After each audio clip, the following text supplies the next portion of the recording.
مسنون دعا سیریز میں آپ کا خیر مقدم ہے۔ ابھی تک ہم نے 8 یا 9 مسنون دعائیں سیکھی ہے۔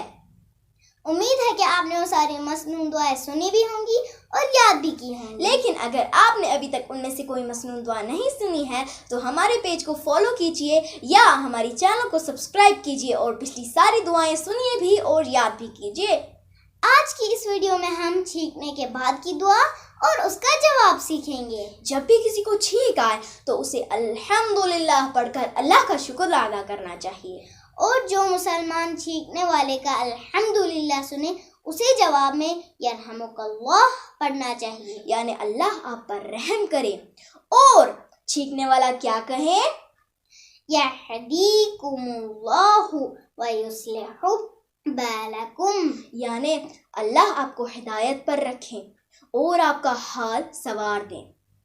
آمین۔ یہ تینوں دعائیں صحیح بخاری کی حدیث نمبر 6224 میں آئی ہے۔ تو یہ دعائیں یاد کیجیے اور چھینکنے کے بعد ضرور پڑھا کریں۔ اور ہمیں دیجیے اجازت